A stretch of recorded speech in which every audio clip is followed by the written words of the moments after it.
তখন তো কান্না করবে আর আমাকে কি পুলিশ কই হুজুরে ধরে লইয়া যাবে, ঠিক না? বাজারে গেছো, সত্য বই পাইছো? পাও নাই?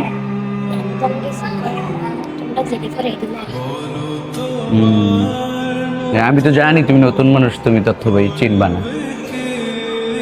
আমার কাছে টাকা দিয়ে দাও, আমি তোমাকে কিনে দিব।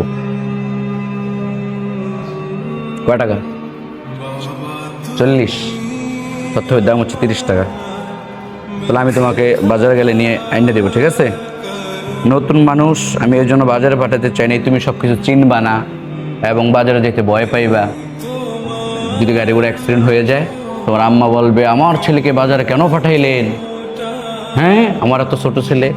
কিন্তু আমি তো তোমার বাজারে যেতে না দিলে তুমি মনে মনে কষ্ট পাইতে, রে হুজুর আমার বাজারে যেতে দেয় না, অন্যান্য পোলাবানের যেতে দেয়, আমার বাজারে যেতে দেয় না, মনে কষ্ট পাইতা। কিন্তু বাজারে যেতে দেয় না কি জন্য জানো?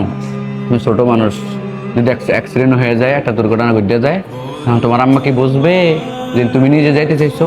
তখন আমি বলুম যে না, ও নিজে যাইতে চাইছে, আমি যাইতে না করছি, মুখ বেজার হয়ে যায়, মনে কষ্ট হয়ে লেগে যাইতে দিছি, তখন এটা বুঝবে না। তখন তো কান্না করবে আর আমাকে কি পুলিশ কই হুজুরে ধরে লইয়া যায়, ঠিক না? এর লেগে বাজারে যেতে দিই না ছোটদেরকে, ঠিক আছে? কিছু লাগলে আমার বলবো, আমি এনে দিন, ঠিক আছে? তাহলে তোমার তথ্য আমি এনে দিব। হ্যাঁ, তোমার বাজারে যাওয়ার দরকার নেই। হ্যাঁ, যাও।